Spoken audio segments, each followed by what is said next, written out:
Hello students, good morning all of you. Welcome to my YouTube channel Chemistry Hours. Previous class में हमने पढ़ा था मोल concept. आज हम लोग पढ़ने वाले हैं परसेंटेज कंपोजिशन. देखिए परसेंटेज कंपोजिशन की जरूरत क्यों पड़ती है. जैसे कोई भी सैंपल है ना, कोई भी सैंपल है, उसी सैंपल के जैसा दूसरा सैंपल तैयार करना है. ठीक है, तो उसके लिए जो फर्स्ट सैंपल बनाया गया है उसमें एक एक एलिमेंट का जो कंपोजिशन है, मास परसेंट है, उसको मेजर करना बहुत जरूरी है. वो अगर आपको मालूम नहीं है तो दूसरा सैंपल आप कैसे बनाओगे, नहीं बना सकते.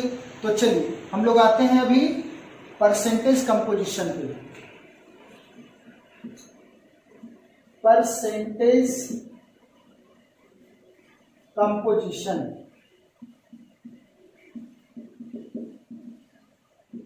परसेंटेज कंपोजिशन है ना. जैसे कोई भी एक कंपाउंड है, ठीक है, कंपाउंड, कोई भी एक कंपाउंड है, तो इस कंपाउंड में जो एलिमेंट्स प्रेजेंट हैं उसका मास का परसेंटेज क्या है. जैसे कोई भी एक कंपाउंड हमने लिया H2O. H2O is a molecule, है ना, मॉलिक्यूल है जो कि एक कंपाउंड के फॉर्म में है. तो इसमें हाइड्रोजन का कितना परसेंट है, ऑक्सीजन का कितना परसेंट है, इसको मेजर करते हैं हम लोग. ठीक है, तो चलिए हम लोग पहले फॉर्मूला लिख लेते हैं परसेंटेज कंपोजिशन का, उसके बाद आगे बढ़ेंगे. ठीक है, तो percentage composition is equal to mass of given element, given element of a compound divided by molar mass of compound, molar mass of compound into 100. ये फॉर्मूला है. इस फॉर्मूले को आप अच्छे से ध्यान में रखेंगे तो इस फॉर्मूले के थ्रू आप परसेंटेज कंपोजिशन की कोई भी क्वेश्चन बना सकते हैं. जैसे सिंपल सा एक एग्जांपल ले रहे हैं. जैसे कि H2 इज अ कंपाउंड. इसमें हम लोग को क्या करना है, हाइड्रोजन और ऑक्सीजन का परसेंटेज निकालना है कि दोनों का कंपोजिशन क्या है ना. हाइड्रोजन इस कंपाउंड में कितना परसेंट है और ऑक्सीजन इस कंपाउंड में कितना परसेंट है. तो इसको कैसे मेजर करेंगे. चलिए, तो सबसे पहले इसका हम लोग निकाल लेंगे मोलर मास. मोलर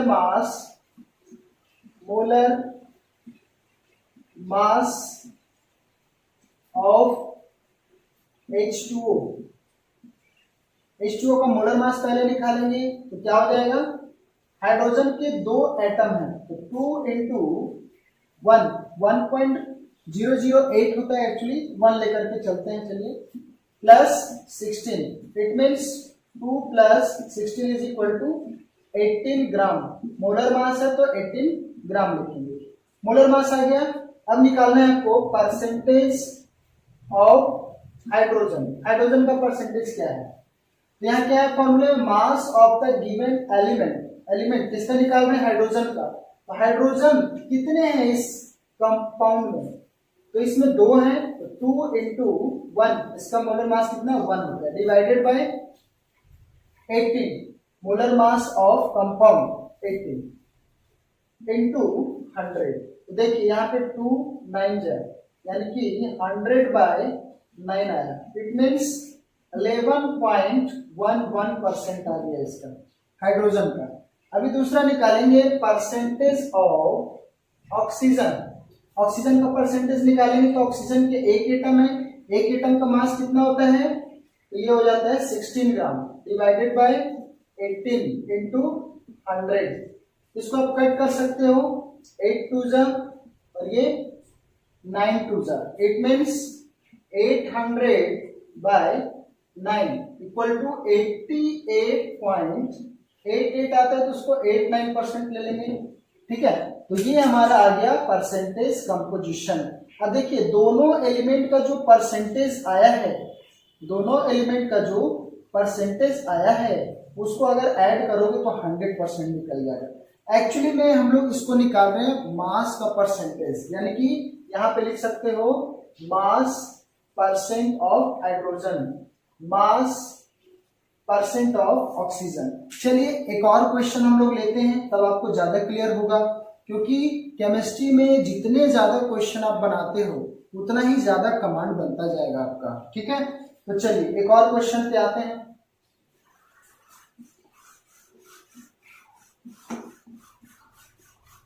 एक क्वेश्चन हमने लिया अभी, जैसे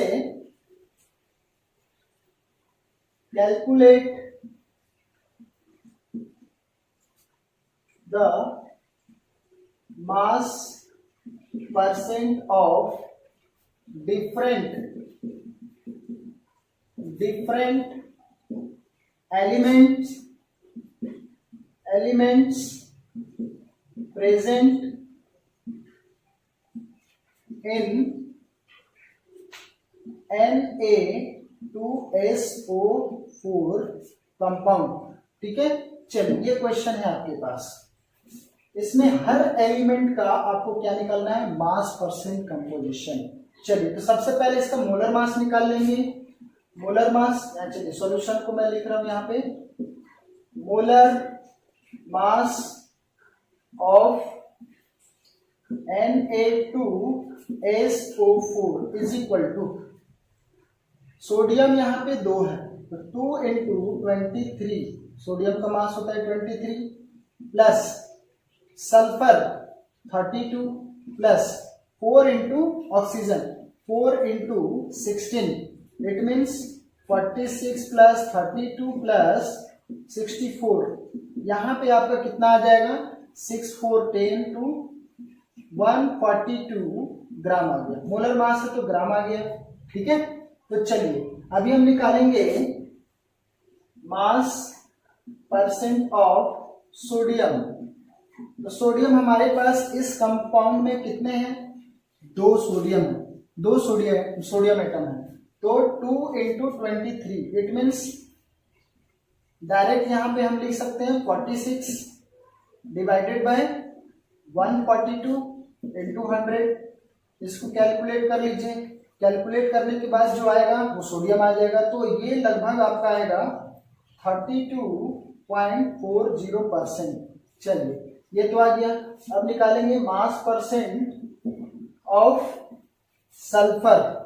सल्फर का मास परसेंट कितना होगा, तो चलिए सल्फर का मास परसेंट, सल्फर का मास कितना होता है एक एटम का, तो ये हो गया 32 डिवाइडेड बाय 142 into 100। इसको जब आप डिवाइड करोगे तो ये आएगा लगभग 22.50%।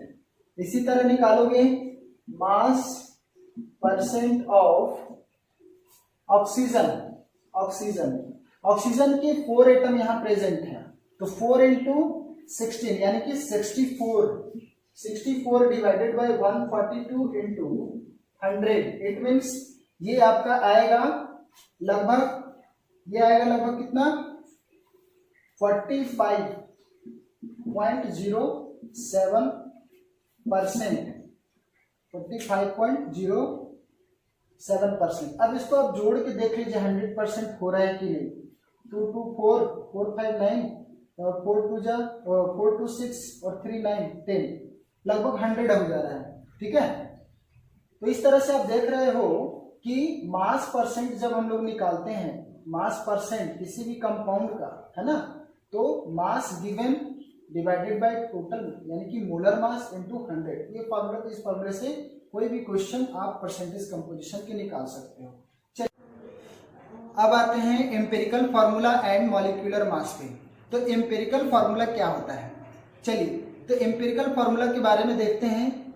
एम्पिरिकल फार्मूला आपको बताता है कि किसी भी कंपाउंड को बनाने के लिए मिनिमम नंबर ऑफ एटम्स कितने रिक्वायर्ड हैं, यानी कि किसी भी कंपाउंड में मिनिमम नंबर ऑफ एटम्स जो रिक्वायर्ड हैं उसी को हम लोग क्या कहते हैं, एम्पिरिकल फार्मूला।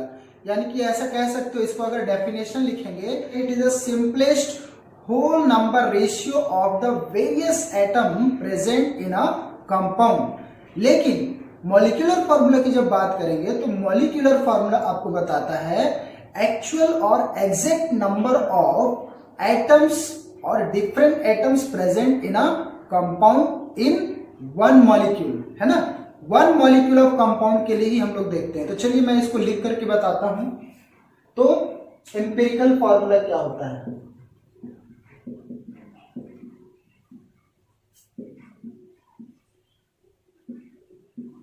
एम्पिरिकल फॉर्मूला का मतलब it represents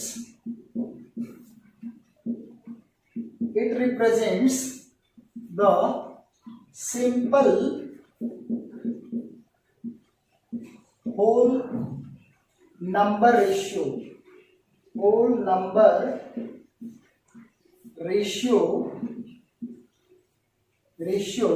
of various types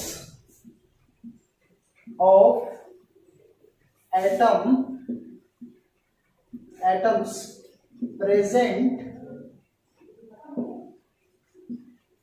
in a compound। यानी कि ये क्या बताता है? It represents the simple whole number ratio of various types of atoms present in a compound. इसको समझेंगे। देखिए, जैसे कि मान लीजिए हम लोग वाटर लिए, water is also compound, molecule है एक, है ना। तो इस वाटर को बनाने के लिए minimum number of atom hydrogen के और ऑक्सीजन के कितने चाहिए? तो हाइड्रोजन के 2 एटम चाहिए और ऑक्सीजन के 1 एटम चाहिए। इससे ज्यादा सिंपल रेशियो में ये नहीं लिखा जा सकता है। यानी कि हाइड्रोजन और ऑक्सीजन का रेशियो क्या हो गया? 2:1।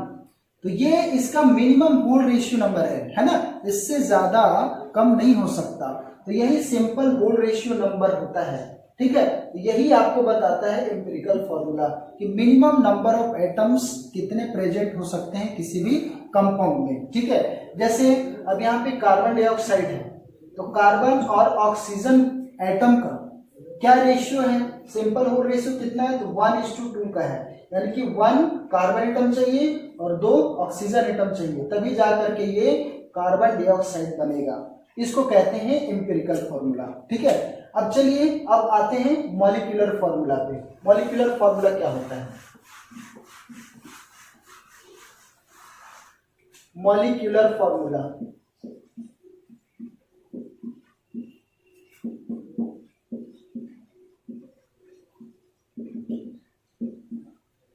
it shows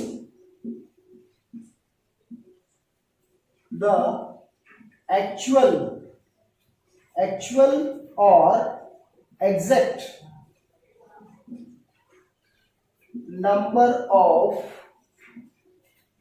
different types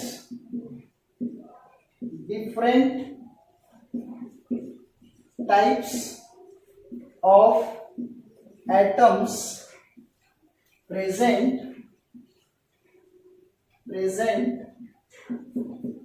in a compound।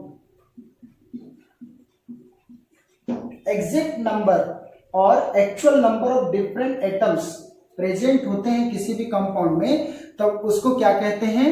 Molecular formula. जैसे कि देखिए, ये H2O का एग्जांपल ले लेते हैं। H2O है, मान लीजिए H2O के हमने 2 मोल ले लिया।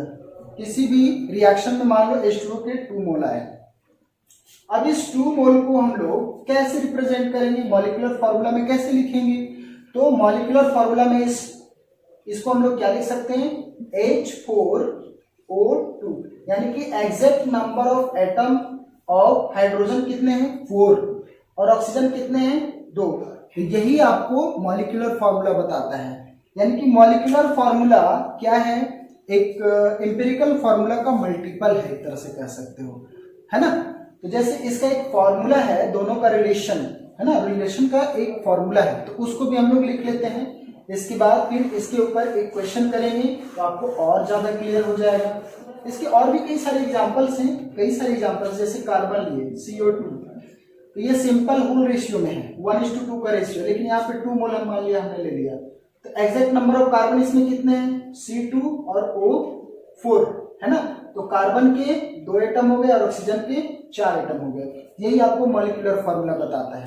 अब यहाँ पे लिखेंगे relation between what is the relation between empirical formula and molecular formula. तो यहाँ पे लिखेंगे relation between molecular formula and empirical formula. चलिए इसको मैं शॉर्ट में लिख दिया हूं, ठीक है, आप लोग समझ जाना। चलिए तो ये होता है molecular formula is equal to an multiple of empirical formula.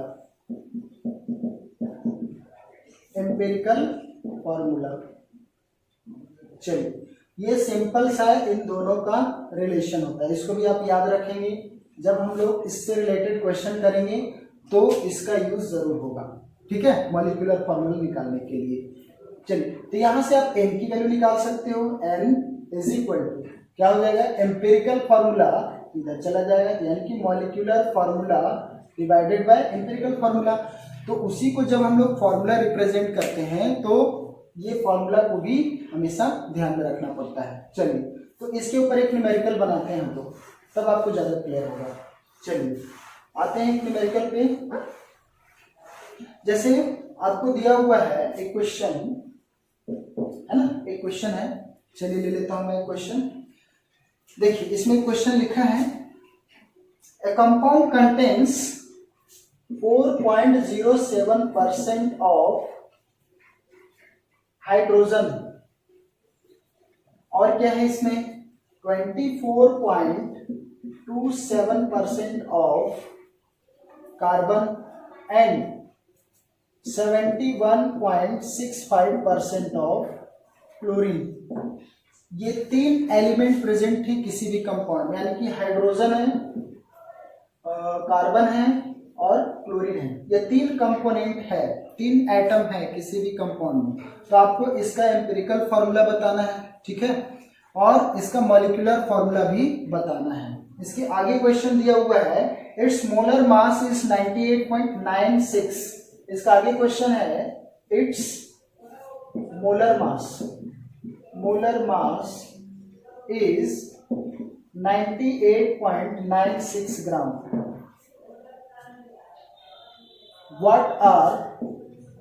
What are empirical formula?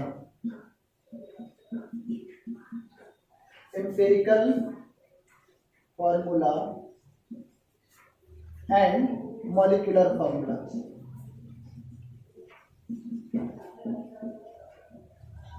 चलिए ये रहा क्वेश्चन आपका। तो देखिए जब भी इस क्वेश्चन को बनाएंगे तो सबसे पहले ये ध्यान में रखेंगे कि हमारे पास जो गिवन डाटा है वो किस फॉर्म में है, ग्राम में दिया है, परसेंटेज में दिया है, क्या दिया है, ठीक है। तो चलिए देखिए ये 4.07% ऑफ हाइड्रोजन है और ये 24.27% ऑफ कार्बन है, यानी कि इन सबको अगर एडिशन करके देखो तो 100% का एक कंपोजिशन है, ठीक है। तो चलिए हाइड्रोजन को हम लोग इस परसेंटेज को ना ग्राम में लेकर के चलते हैं, 100 ग्राम को लेकर के चलते हैं। ये सॉल्यूशन हम कर रहे हैं इधर। देखिए हाइड्रोजन इज इक्वल टू 4.07 ग्राम, इसको लेकर चलेंगे, ठीक है। इसी तरह कार्बन दिया है आपको, इसको 24.27% है, तो परसेंट को ग्राम में लेके चलेंगे, ठीक है। यहाँ पे क्लोरीन है, क्लोरीन 71.65 ग्राम। चलिए ये हमने ले लिया। अब इसमें एम्पिरिकल फॉर्मूला बनाने के लिए सबसे पहले इसके नंबर ऑफ मोल्स निकालने होंगे। अब नंबर ऑफ मोल्स कैसे निकालेंगे, तो यहाँ पे हम लोग लिखते हैं number of mole of hydrogen is equal to given mass by molar mass, given mass by molar mass. तो गिवन मास इसका 4.07 है, डिवाइडेड बाय हाइड्रोजन का मोलर मास 1.008 होता है। इसको जब आप सॉल्व करोगे तो 4.04 आएगा, ठीक है, इतने मोल हो गए। अभी कार्बन का कितना होगा, कार्बन का भी same, number of mole of carbon is equal to, ये कितना आएगा, तो इसमें देखिए गिवन मास आपका 24.27 divided by molar mass of carbon 12.011। इसको जब आप सॉल्व करोगे तो 12 2 यानी कि 2.02 के आसपास आएगा। चलिए नेक्स्ट अभी निकालेंगे number of mole of chlorine. Chlorine का निकालेंगे तो ये 71.65 divided by molar mass of chlorine 35.5, तो ये भी लगभग आपको आ जाएगा 2.02। चलिए अब इन एलिमेंट्स का रेशियो निकालेंगे मोल में कि कितने मोल हैं, तो देखते हैं इधर। पहले कार्बन को लिख लेते हैं, इसके बाद हाइड्रोजन, इसके बाद क्लोरीन। अब यहाँ पे कार्बन कितने हैं 2.02 हाइड्रोजन कितने हैं, हाइड्रोजन देखिए 4.04 क्लोरीन कितने हैं 2.02। अब देखिए जब सिंपल होल रेशियो निकालते हैं इसका, तो जो मिनिमम रहते हैं इसमें उससे सबको डिवाइड कर देते हैं। तो चलिए 2.02 से डिवाइड कर देंगे, यहाँ भी 2.02 से डिवाइड कर देंगे, यहाँ भी 2.02 से डिवाइड कर देंगे। तो देखिए ये आ जाएगा आपका 1, ये आ जाएगा 2 और ये हो जाएगा 1, यानी कि 1:2:1। तो हमारा फार्मूला क्या हो जाएगा C:H:Cl। ये हमारा ये आया, यानी कि कार्बन का एक एटम है, हाइड्रोजन का 2 एटम और क्लोरीन का 1 एटम। तो हमारे यहाँ पे एम्पिरिकल फार्मूला क्या हो जाएगा, empirical formula is equal to C1H2Cl1, इसको CH2Cl लिख सकते हैं। ये आपका हो गया एम्पिरिकल फार्मूला। लेकिन इसी में आपको निकालना है आगे molecular formula is equal to क्या होता है N इंटू एम्पिरिकल फार्मूला। तो जो गिवन मास है उसके अकॉर्डिंग पहले हम लोग देख लेते हैं। चलिए इसको मैं मिटा देता हूं, आप एक बार स्क्रीनशॉट ले लीजिए इसका। चलिए अब इसको मिटा करके आगे बढ़ते हैं। देखिए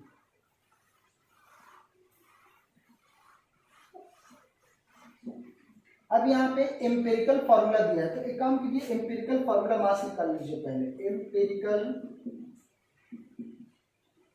formula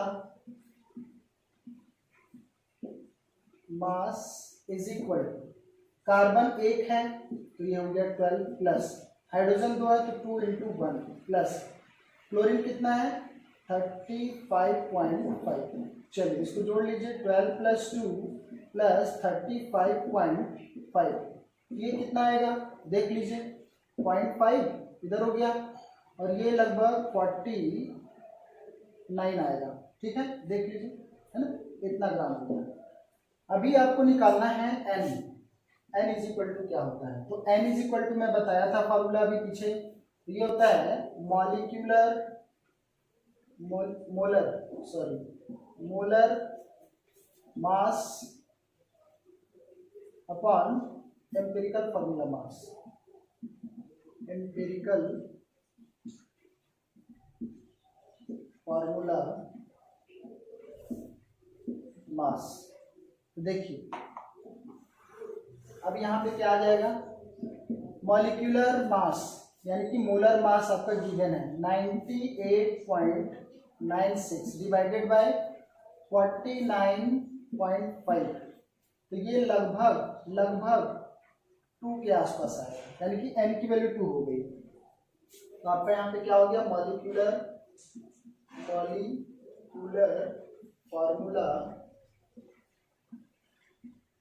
molecular formula is equal to क्या होता है n इंटू एम्पिरिकल फार्मूला आपका CH2Cl है, इसमें n से मल्टीपल करना है, यानी कि 2 से मल्टीपल करोगे तो CH2Cl, इट मीन्स C2H4Cl2, ये आपका मॉलिक्यूलर फार्मूला हो गया।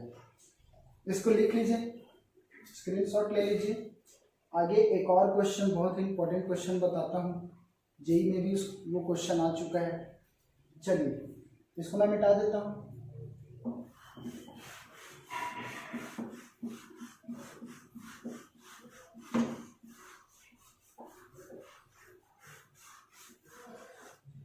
एक क्वेश्चन है, चलिए एक क्वेश्चन करते हैं।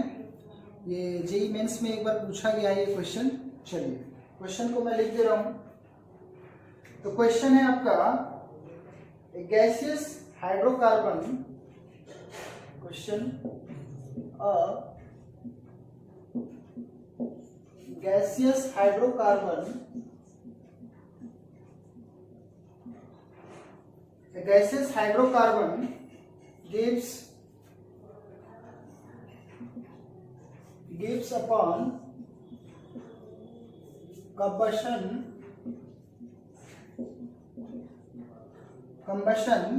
0.72 gram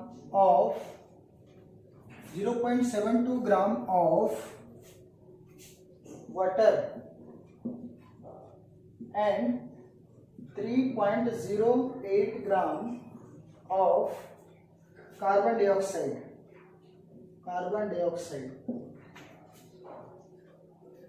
What are empirical formula?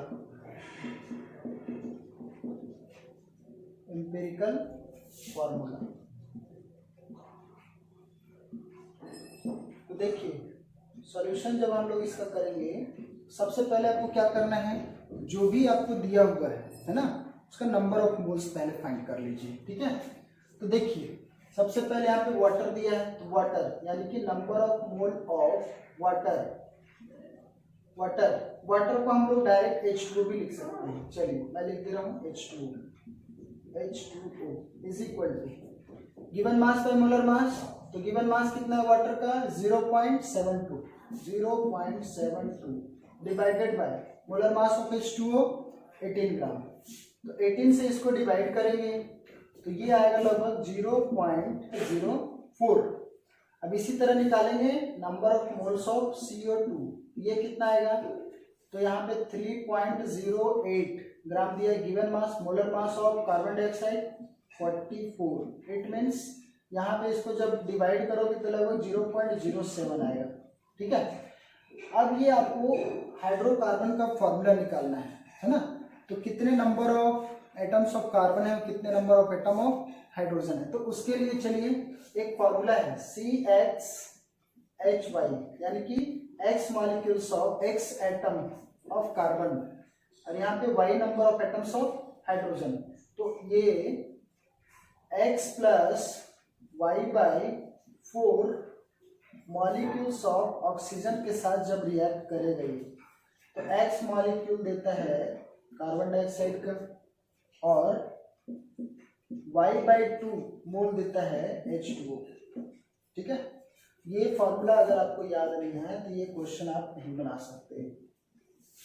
अब देखिए यहाँ पे कंपेयर करेंगे, X आपका नंबर ऑफ एटम है और Y आपका number of atom of hydrogen है। तो यहाँ पे X हम निकाल लेंगे कंपेयर करके। X कितने मोल्स हैं कार्बन डाइऑक्साइड के, X मोल। तो X का वैल्यू हम लोग क्या लिखेंगे, कार्बन डाइऑक्साइड का 0.07 और यहाँ पे Y कितना है, Y यानी कि Y/2 कितने मॉलिक्यूल्स हैं, कितने मोल्स हैं वाटर के यहाँ पे, तो ये 0.04। तो यहाँ लिख देंगे 0.04 यानी कि Y इज इक्वल टू कितना आ गया 0.08।